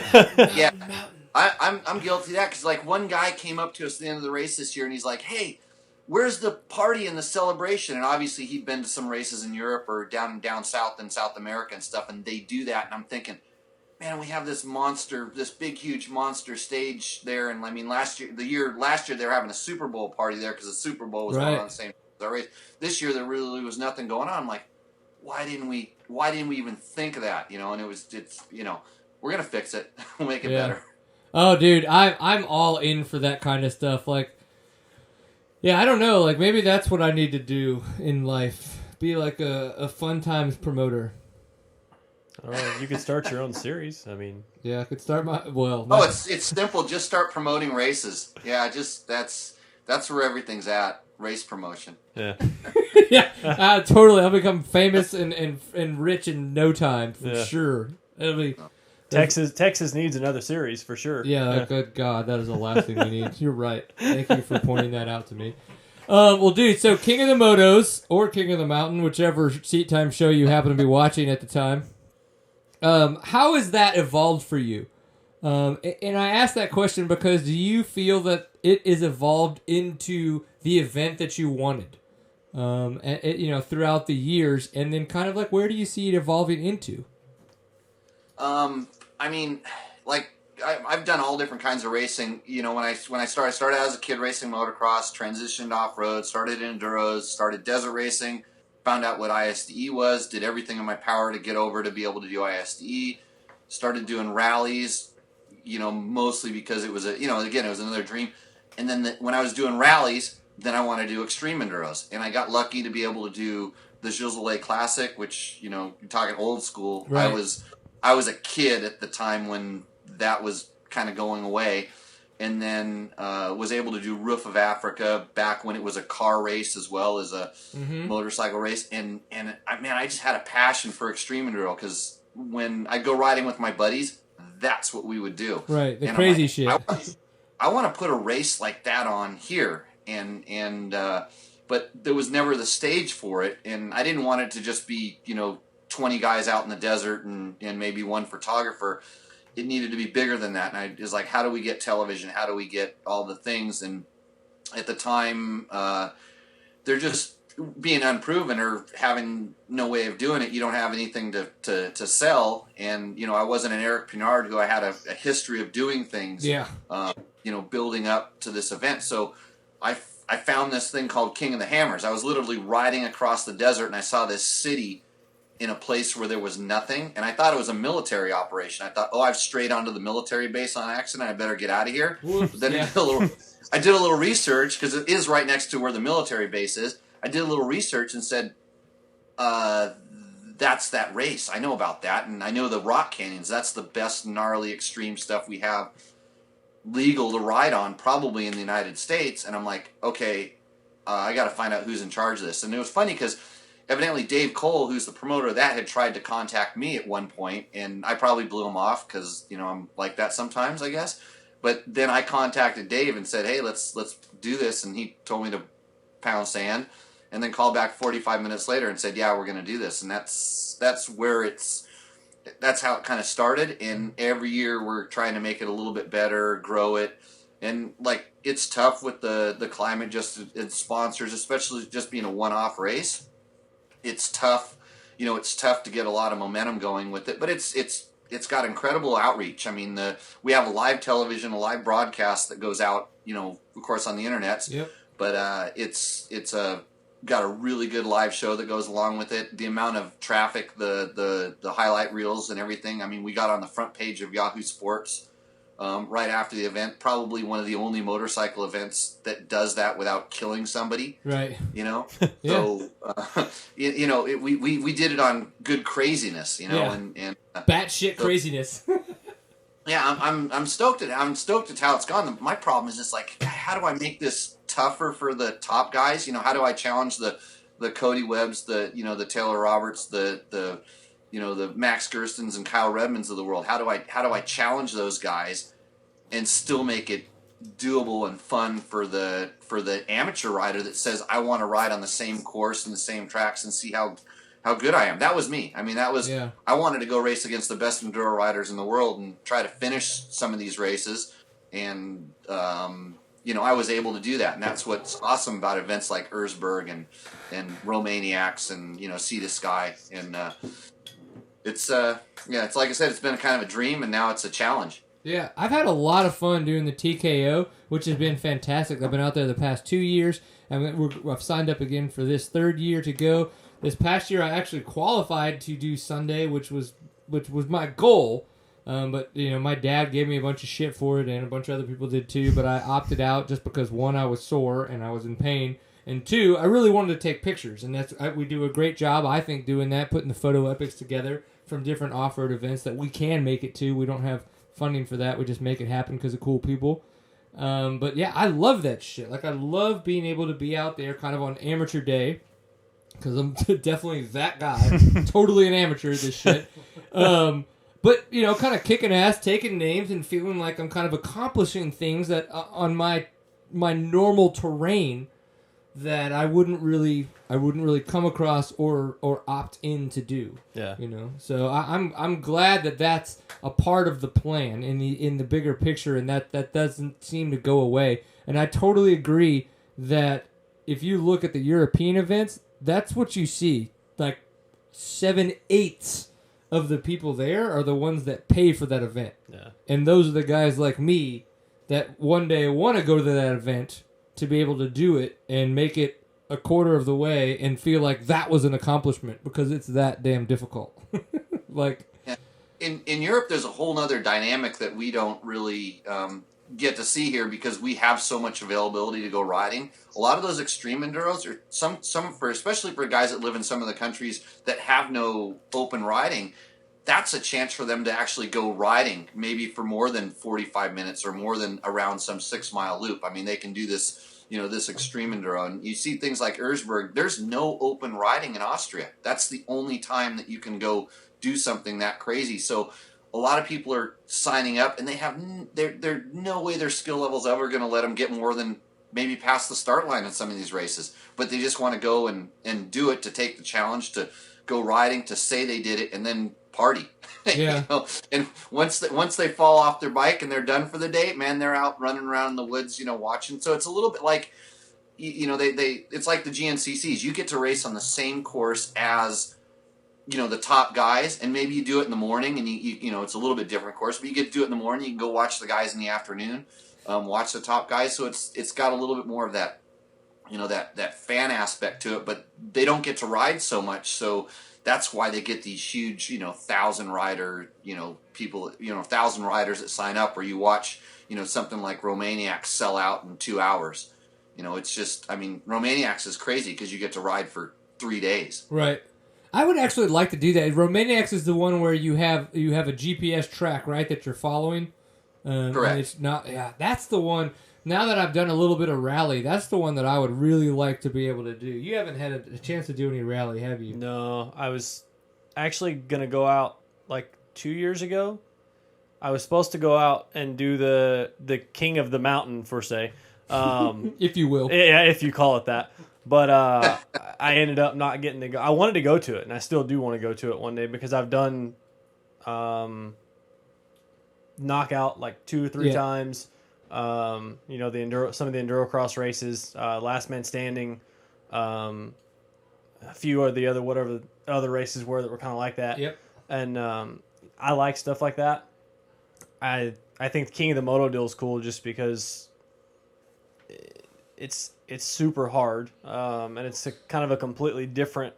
Oh, come on, it's easy. Well, girls have finished. Yeah, you say that, but yeah, well, he's a redheaded ginger, so it's like one of those things where he's got issues. Yeah, I would want to do it because it's I mean, going to California, that kind of stuff for me is just cool because I haven't been out there a lot, right? Yeah. Like that's just in itself. Like if my dad and I, or like you and I, or whatever, we're traveling to California to go do a dirt bike race, like that in itself is like, oh, like awesome. Like we're traveling to do this kind of stuff, but then the terrain is something we just don't have. Like sure, we have West Texas, which can be nasty and gnarly for rockiness and the things of that nature, but what they have in these rock canyons that he's talking about is something we just don't have. And so yeah, I would love to go do something to that degree. Pulling the trigger is a whole nother problem. We also have a little bit of navigation. Like you said, we're a little bit like Romaniacs in that we use, you know, track logs. So it's not really rally navigation. There's a big difference. You're getting essentially a track log. So it's kind of in compared to rally navigation, it's simple. It's keep your little arrow on the cookie crumb line. Yeah, because you're following like footprints right at that point on the GPS. There are some places where there's only one track. There's, you know, I managed to take my motorcycle through the entire course at least once before the event, you know, to get an actual track log of where the motorcycle will go. But it's Yeah, you got to pay attention. It's really hard, and I know some of the racers have been on. They've talked about how hard it is. You actually have to adjust your race pace and how you do it. And it's kind of funny, especially on our second loop, the first lap, to watch everybody play chase the chicken. Whoever decides to go out front, they start going, and everybody chases after them. And it's so funny when the first person goes the wrong way and everybody goes, and then all of a sudden you see someone look down and go, "Wait, I'm off my track log." And the first guy to look down to head back. He goes back, and then the other ones realize it. And they look, where did everybody? Oh, wait, he's over there. And then, Shit. yeah. So I find these good vantage points during the second loop. The second loop, I go watch and just watch them chase each other around. Love it. You can tell, having been over to Romaniacs and watched. You watch Jarvis especially. He was really good at it, and there was Lettenbettler was also really good at the navigation. And they knew how to kind of follow the track logs, and it was almost like they did that thing that they do in rallies, where when you're the lead guy, you try to break away so everybody can't follow you. That's one of the tricks in rally, is to be able to navigate away from the front, because once you're out of sight, then all they have to follow is the tire track, and then there's places where you can't see the tire track. Yep. So it helps out. Yeah. Switching kind of to the rally discussions, I kind of want to know what you think about the fact that I wouldn't say it's a very large growth in rally in the United States, but from 2 years ago when I was talking with Scotty Broman and finding out about the Baja Rally going on and getting a chance to go do that with my dad down south in Baja, which was our first experience down there, to now where we're seeing a little bit more with the Sonora Rally coming up in April, and then a couple more rallies going on south down in Mexico. And there's talk of more rally events possibly in the United States, like legitimate, navigation rally events going on. It seems like there's some growth to that event, that style of event in the United States, and I didn't know if you kind of noticed that, how you feel about that, and your thoughts on that. There is. I mean, there's always this small nucleus of rally type riding, and when I basically the first time I went over to ISDE, and this is 1989, I saw the guys with the trickiest bikes, the best gear, the best teams and stuff, and they weren't necessarily the fastest guys. They were these guys that did this Paris to Dakar thing, and I'm like, what's that? I mean, that was my introduction to it, and I'm like, I want to go do that. I want to be one of those guys, and it took everything I had to get my ass over there, and there was absolutely no interest, especially from sponsors, to go and do Dakar. You talk to guys, and guys like Chuck Stearns had gone over and done it in the past, long time ago. And there was no path to take, and so I used everything I had. I used my connections at KTM. I used my connections. I was a journalist. I was working at Cycle World magazine at the time, and they're the world's largest motorcycle magazine.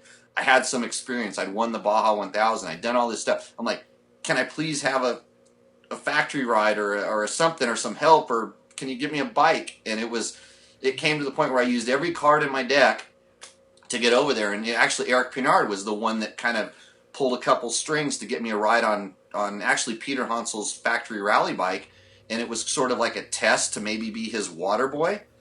And ended up just things started happening, and I ended up getting a support ride with KTM. Basically, I showed up and there was a bike there. That was the the context of my support ride. And they, you get a parts box. They took my parts box to use for their factory riders, and I literally left the starting line with the gear on my body and nothing else. And it was like, okay, we'll see you in Dakar in 21 days. I was like, oh shit. Yeah, so there was no path to take, and I didn't do very good. I mean, I was doing really well. I was running in the top 10 and managed to get sick from dehydration because I was an idiot. Yeah. I didn't go to the doctor. I didn't take the pill for diarrhea. I dehydrated myself on it. It was a tough day, but I felt fine right up until the time I had 2 IVs in my arm, and they're trying to load me in a helicopter. I thought everything was good. I threw away a really good result because I was stupid, and to see, especially to see guys go over there now and actually just finish in their first year, like what Ricky did this year, is really, really good. And the race has definitely changed. Smaller bikes, shorter race sections, a lot more liaisons, more people. It's changed. I don't think navigation plays the huge role that it did in North Africa, for instance. I mean, there was days when we would wake up, ride our motorcycle about 100 yards out of the bivouac. You would start and you would race for 6, 8, 10 hours. And the finish line was at the place you were going to sleep the next night. And you would wait for your support truck to show up with your tent and your sleeping bag. Yeah. Which may not show up at all. Yeah, you're like, well, this little spot on the dirt looks awesome. Going to use my dirty jacket as a pillow. And it's time to go to bed. Yeah, I know, man. That was what I had to do. That's not that far from the truth. That's not even that far from the truth. Yeah, I can only imagine you crazy ass sons of bitches in North Africa, the shit that you guys actually did over there. Well, what do you think about, like, with Malcolm Smith? Well, he went and did that, obviously earlier than you did. Do you feel like what he did would be the same kind of disconnect? Isn't the right word, but the same kind of growth? We're talking about this, the kids. As we say, it kind of changes. Do you feel like there's a chance that, like, what Malcolm Smith did is that much more difficult and that much more? Well, Malcolm actually. So Malcolm won the original Baja 1000. Right. So Malcolm had a Baja win, and he managed to get his way over to Dakar. Malcolm actually didn't. I don't know the story exactly. I mean, he's told me before, but he actually didn't race the Dakar. He was in a press car.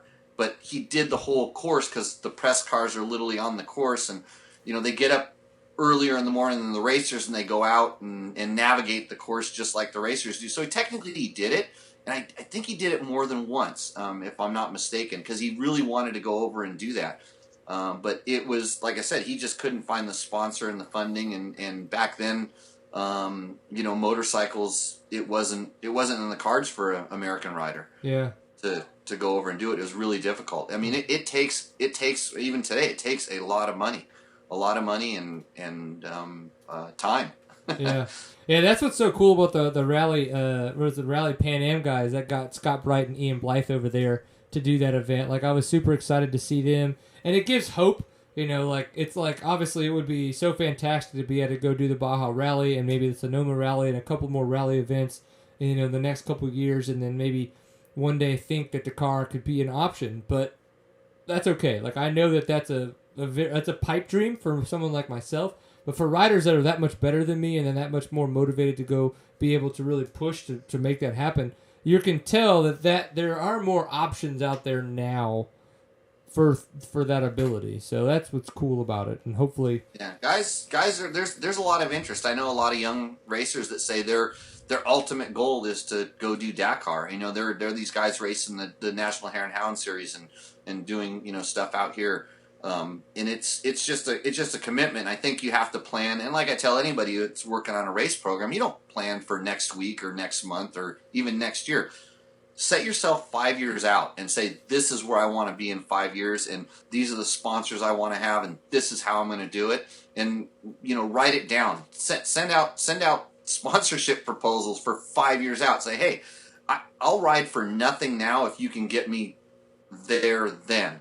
Those kind of things, and that long-range thinking. Because it took me from 1989 till 1996 to get to Dakar, and I tried every single year. I was in communication with somebody about something to figure out how to get there. And like I said, it was one of those ultimate goals. That was the toughest one by far. I mean, 6 days for me, luckily, was kind of easy. I mean, the first year I tried to qualify, I didn't qualify because my bike broke, and I broke on the one day that I had to finish in order to have enough qualifying days to get there. But that was never that hard. Dakar, it was tough because it was financially ridiculous. I mean, I never had the money. So if you want to do Dakar, just start saving a lot of money now, because you can. That is the kind of race that you can buy your way there. If you have enough money and you can, get one of these, semi-support kind of rides and that kind of stuff, you can go do it. It really, Dakar, as far as the riding ability, isn't that difficult to do. You can do a couple of the smaller rallies and kind of get certified or whatever they say, because they don't really want all the riders going to the finish line. I think they kind of budged in that half the people aren't going to make it. So, it makes it seem that much more awesome. Yeah, in Africa I knew that because they didn't have enough food for all the riders, or the riders and drivers. They needed some people to drop off because there wasn't that much food out in the middle of the desert to feed us all. Like, it got awkward when 10 more people showed up. They're like, well, y'all 5 get to split it, and the other 5 get to figure it out. We'll see what happens. That's when they pull fish out, and you're like, fish? You're like, I Middle don't, of the desert? yeah, what is... No, that is tofu, you assholes. Before we kind of close up the show, talk to us a little about dirt bike tests. Like, what's... You started this a couple years ago. You kind of been doing it now. What's the main idea behind it, and what are you kind of trying to get out for our regular Joes, us like ourselves, trying to learn about what you're trying to put out? I've always been a product testing guy. I mean, that's my background. I mean, I was a test rider at Dirt Bike Magazine way back when, and I taught myself how to be a test rider. I was the off-road editor at Cycle World for 11 years. I was the editor of Dirt Rider for 8 years, I guess. And then my excellence was no longer needed. So they dismissed me into retirement, where about 2 weeks into that, I decided I really like testing stuff. I mean, I mean, this garage is filled with stuff I'm currently testing. And so it was just the natural progression. It was like, well, dirtbiketest.com is available.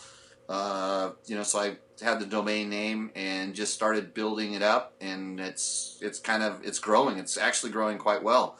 I'm frankly surprised because it's the amount that it's growing, because we're real dirt bike riders that test products, because we understand what it's like to have to pay for stuff. The thing we have is our honesty. Yeah. It's like we're credible, we're honest. We really use the stuff. It's not like, I was in the magazine business and I really pushed that we tested stuff. And when the magazine wanted to be more happy, joy, no bad reviews, because the other magazines don't do bad reviews, or they don't take so long to test stuff. And it's like, well, you can't test a tire in 2 days. You can't test a bike in 2 days. You've got to go out and ride it, and you've got to put time on it, and you have to have a bunch of guys ride it. So there's various opinions, and you have to, put that into a test, and so that's what we're doing at Dirt Bike Test, and it's doing real well. I mean, it's kind of fun. It's a lot of work. I'm retired, and I haven't had a day off since I left Dirt Rider. Right. Coolest product that you've tested. It could be a whole bike or like the smallest piece out there, and then maybe something that you're like, holy shit, I thought this was going to be awesome, and it was totally not worth the money. Let's see. Best, the bike I'm just blown away by is the YZ450FX. It was kind of funny because I didn't expect much. I really liked the older YZ, so we're talking YZ450 2 years ago. Then they made some changes where it's fared well in the magazine shootouts, but I don't know. I don't agree with it as much anymore. I think it's winning mostly because it has a spring fork and everybody's confused by air forks, which I personally think are awesome for motocross. But the YZ450FX is, man, the bike is just it's so good at so much stuff. And then all you have to have is that little Yamaha GYTR power tuner, and you can make it into almost anything. And I mean, I think they hit a home run on the suspension. It feels lighter than the KTM 450XC, even though it's 20 pounds heavier on the scale. Right. It's just frankly, every time I ride it, I'm still blown away by it. And it's a pretty good bike. Let's see, what was I thinking that was good that I didn't? I'm trying to go through my head. The funny thing is, everybody says, "Oh, you never write a bad product review," and we don't necessarily. I don't really like to go good or bad. I like to describe what something is for. If you like the color red and I like the color blue, and I'm trying to tell you that blue's the only color, the best color, it's like, how am I gonna? Right. And there's certain products that are like that. So, what have we tested lately that's been that I thought was going to be great and wasn't? I'm doing a whole bunch of adventure bike tires right now they look awesome, but they do strange things. That's got to be weird too, because those. And my dad, he's got a 990, 690, both of those guys, and he's getting all these tires, and I'm like, man, they just look, I think even Kenda they call it the big block. Like, they just look like big blocky tires, and I guess like I still haven't like totally figured out like where you would always expect to take an adventure bike. That I kind of like get how that tire is supposed to work. You take it to Starbucks with those tires, and you park it out front, and you wear all your climb gear, and you just sit out front there, and you have some mud on you or a little bit of dirt, and you just kind of you pose up. It's kind of like the Harley riders do at the bars, but adventure riders go to Starbucks. I like this. It sounds like he's got some experience with So this. yeah, it's like, so how many chicks have you picked up there?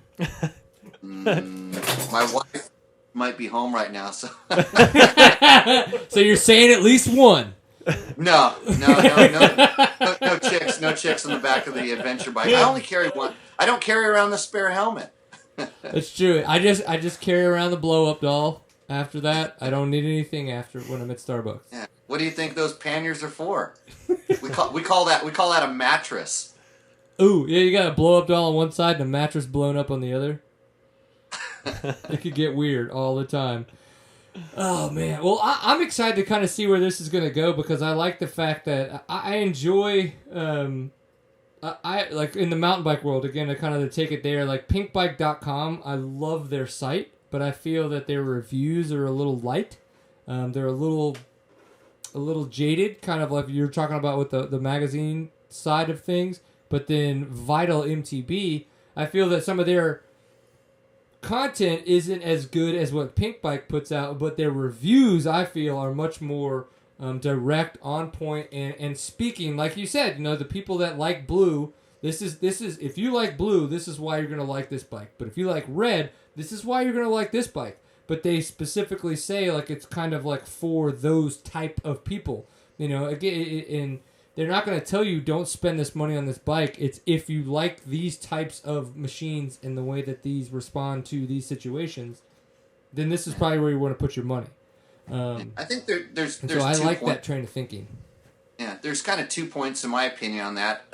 One is there's a lot that are trying to do lifestyle, and then they have to do testing because that's where the motorcycle magazines have been since the early dirt bike days. It's like we are testing stuff, So I think for sure, Jody at Motocross Action does a really good job at making a good magazine. And I'm not going to say that I agree with his opinion. They seem to be the authority right now on the printed side of testing stuff, which take it or leave it. That's what they're doing good at. Transworld does a really good job. Don does a really good job at making a good entertainment medium. They have some good stuff. Racer X is that lifestyle thing as well. And those the Transworld and the Racer X. Then you get into Dirt Bike and Dirt Rider, which are the sort of off-road magazines. And I thought I had Dirt Rider at a pretty high standard of testing when we were doing it, and I'm not there anymore. So they can do whatever they want, and they can't compete with Dirt Bike when it comes to everything is great. And I mean, a lot of stuff is great. Most stuff is great, but it's not all excellent. And there's never, when there's never a downside to it. And to your point on the Pink Bike thing, and I think Pink Bike, you watch how much traffic they're generating and the amount of videos and some of the unique stuff they get. They're so big that everybody has to, you have to pay attention to them. Actually, I ride adventure bikes with Radek, who's one of their main programmers, one of their owners, and you want to see a gnarly guy on an adventure bike. He does stuff that I won't even consider doing, but he's also built like an ox, so he's huge. It's there's that's the thing. There's different channels and ways to do stuff. We just decided we're going to focus on the product testing because that's what we're good at. Hell yeah! Well, okay. So dirtbiketest.com, that's the URL? That's it. It's simple. Simple. That's very simple. So everybody go check out dirtbiketest.com. Jimmy Lewis is going to be making sure that if you like blue, he's going to tell you why you should buy blue or why you shouldn't buy blue. And if you like red, why you shouldn't buy red. And that has nothing to do with keep having fun doing it. I got a chance to drink some good beers. Matt got a chance to watch me drink some good beers, which is fantastic for him, I'm sure. But what are some leaving words you would like to leave us with, Mr. Jimmy Lewis? Man, I've been blessed my whole life that I've turned my bad habit into my job and something, I still really like doing. I mean, it's like I get to ride dirt bikes for a living. I don't make much money at it, but it's subsidizing my bad habit, and man, I meet great people. Been every place in the world I care to go, and some places I didn't, on a dirt bike, and kind of hoping to keep continuing doing this. Hell yeah, dude. Well, thank you very much for being on the show, and I know that we'll definitely be chatting soon.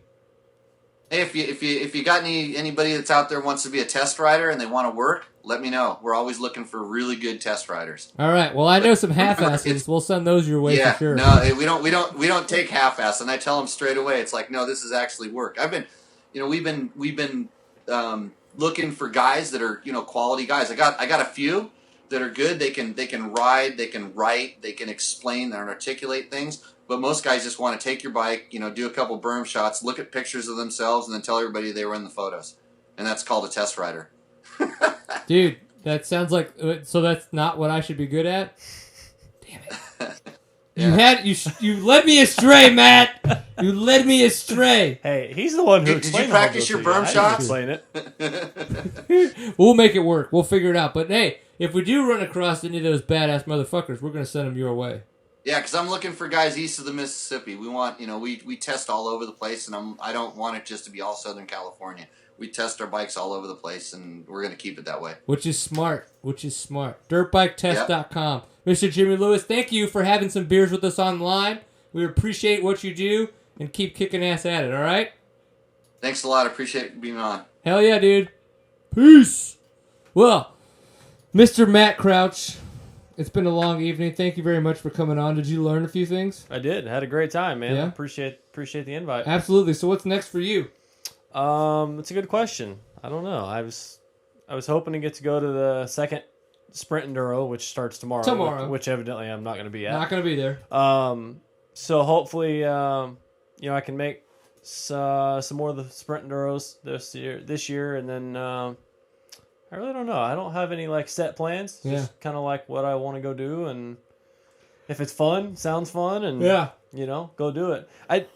After listening to him, in the test thing, I like testing stuff. That's I like testing new parts and things like that. So I might need to dirtbiketest.com. Yeah, I might need to look Jimmy up and go out to California for a week or something. Just don't look up under his skirt. That could be weird. Yeah. Just look him up at dirtbiketest.com. I'll try and keep it dirt bike talk. Oh yeah. Dirty talk. I mean dirt bike talk. We'll see what happens. What is he talking about? Round 3 in West Virginia. Oh, is that full gas? Oh yeah. Is that Rucktushell? Yeah. Yeah. He said he's going to do the West Virginia. Is that round 3? I thought that was 4 or 5. I don't do He math, might be right. I don't know. But anyway, that round is a ISDE qualifier. Oh wow! And he's told me before that. Yeah, it is Western. It's the third round. There you go. April 23rd and 24th. Yeah, that's ISDE qualifier, and he said he's trying to do some training and get ready for that thing because. Evidently, he is going. I don't know if his dad's going or not, but he said that he's going because he was talking to me about it a little bit. So, but should be a good one. Like I said, I'd like to do. I went and did one last year, and Hoover puts on a great series. It's fun. You get to go hang out with your buddies, talk. Go race, come back to the pits, talk. Yeah. Bench race and. So it's just it's cool, something different, new. But I look forward to doing some more of those this year for sure. I like it. I was trying to make that first round, but it just didn't happen. We've got too many things going on behind the scenes here that just couldn't make that kind of stuff happen. But yeah, no, that is definitely the plan for us is to make one of the full gas Sprint Enduros to be able to do a little bit of video work, a little bit of riding with Woody episodes and all that kinds of fun stuff. We shall see. Yeah. But so where can people find more about you on the internet? Facebook, Instagram, Twitter. Don't have a website. I'm not that cool. Just tweet them real hard. Yeah.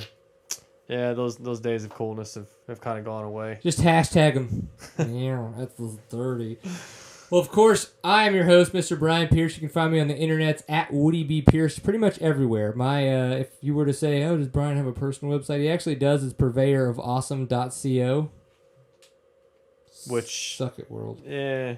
No, it's fun though. I just did finally put my blog post up about the treehouse. I did see it. That's pretty impressive. It's so that's actually a good read if you're thinking about ever building a treehouse for your kids, yourself, your beer drinking buddies, whatever you want to do there. Just go check that out. purveyorofawesome.co.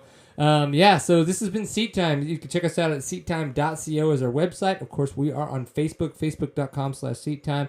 We're on Twitter. It's at seattime_co. On Instagram, it is at seattime. We're on the YouTubes. Its username is seattimeco. So you can go there, hit us up on YouTube, subscribe. Best way to look for it. If you guys didn't hear us talk a little bit about Toro this past weekend, I did make it out. I put a video up earlier from Test 7, and I put that one up specifically because that one that actually flowed well and I didn't crash. What I am going to do is I don't shy away from my crashes. Everybody's like, I was like, no. I make sure my crashes are in there because they're fun as shit all the time. If you've noticed, I've got some nice bruising here on my face and a little bit of scabbing going on. That wreck will definitely be in some footage that comes out later this week. So if you just want to be firsthand to any of that stuff that we put up, obviously subscribe to our YouTube channel. That's just the best way to be the person that can go, holy shit, I like watching Woody wreck. If nothing else, right? Hey, everybody likes stuff like that. I agree, especially when Woody eats shit. So this has been episode 199. As we mentioned, we are going to do some fun stuff for episode 200. You want to pay attention. You want to get some free Kinder tires. You want to get some free fly racing gear, maybe some SRT equipment for your motorcycle. That's the way to do it. Tune in 2 weeks. We won't be live next week. Spring break is going on, family trips, all that kinds of stuff. It's just what happens when you got little kids. If you don't have little kids, you'll learn one day when you go, oh my God, I put never. We're not going to go there. You know how kids are made. 2 weeks, episode 200. It's going to be interesting. It's going to be fun. Hopefully, nobody remembers to be sober and we can all Uber our way home and just see kind of what happens when you drink too much beer and then bench race about motorcycles. This has been episode 199. Thank you, Matt, for being on the couch with us. We really appreciate it. And remember, always enjoy a pint full of awesome. See you in 2 weeks. Peace. Peace.